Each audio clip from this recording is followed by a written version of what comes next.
I feel like social media used to be so much more simple. I feel like social media used to be putting out a quote or something and that was enough. And now I think social media is like taken over so much more of our businesses. It's so much more time consuming. We're having to create videos and these reels. TikTok's come along and all of a sudden everyone's creating like these entertaining videos and doing really silly things. And for me, it's always felt so awkward. Oh my God, I just hate every second of creating like those silly videos where I'm doing something completely moronic. It just hasn't felt like me. I mean, the messages I have sometimes with my friends where we're like, oh my gosh, like social media reached an all-time low point with this, and then we'll send stuff that's going around and be like, oh no, I just can't be creating this as a business owner. I feel like for me personally, there have been so many times where I've honestly just wanted to completely quit social media. In fact, there have been so many times when I've just stopped altogether posting out on social media just because I'm just lost with the trends. It's just felt so utterly exhausting and draining. I just couldn't do it. And I know so many people have felt like that, but the reality is, it is a powerful platform that all of us can tap into. So how do you actually grow a following on there and create an impact in a way that actually feels good? The thing is, all of us can create a really amazing following on social media that can have a massive impact on our business. It can drive traffic, it can drive engagement, it can get us subscribers, it can get us customers. That is a fact, we can all do it. But in order to do that, we actually have to show up on social media consistently and put ourselves out there on social media consistently. We have to keep showing up.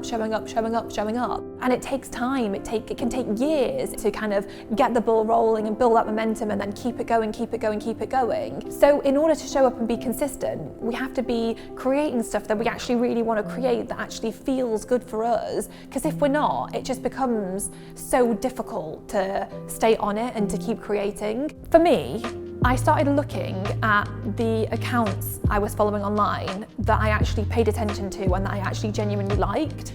And what I recognised was all the people whose content I bookmarked were just showing up as themselves and sharing really valuable information. So for example, this is one person who I follow called Dr. Becky at Good Inside, and she's a parenting person. And she just has like loads of reels that she shares that are just literally her to camera sharing one really valuable tip. And I literally bookmark everything she's created, and she's become so massive on social media and just in general now. It's just so simple and it's real, and I bookmark all of it because it's so valuable. I personally don't bookmark the entertaining stuff. It doesn't really interest me. I bookmark the stuff that's valuable for me. And in recognizing that, it made me realize I can just still show up as me with a simple message and share it. So my question to you is, if you looked at your bookmarks on social media, what are you bookmarking and what do you love seeing and what feels good for you?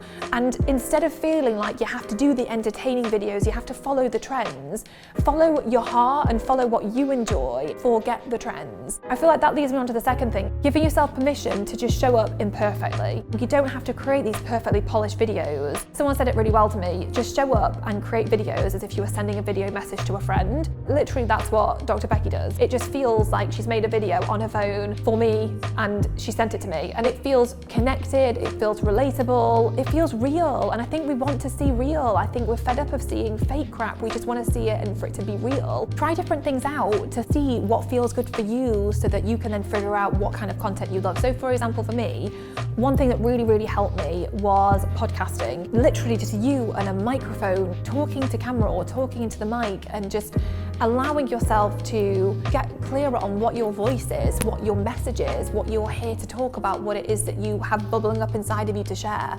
For me, that really helped. It was like using that microphone as a way to channel my messaging. Also, just being able to like grab my phone when I have an inspiration for a tip that I want to share and like literally just picking it up and filming that one tip, and it not being anything fancy. It's just me sharing something that I think my audience would find valuable. That really helps because it makes it so much easier and it's still real and it feels like me and it feels authentic. You can literally now get on your phone, create a story, and actually then share that, repurpose that as a reel in itself. Like, it doesn't have to be perfectly polished. It's just you showing up with your message and connecting with your audience by sharing something that feels real. Other things like taking inspirational quotes and uploading those as reels. It doesn't have to be you to camera all the time, but just think like, what do you love sharing?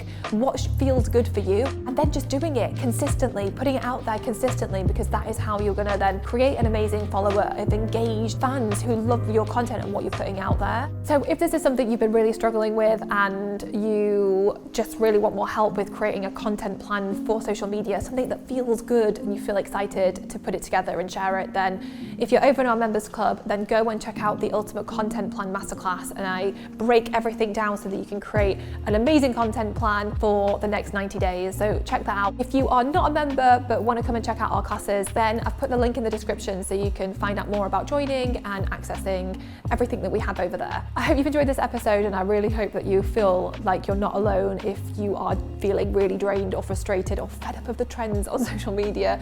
I'm going to leave more links below to other episodes I've created that might help you more on this topic. So go check them out, and I will see you next time.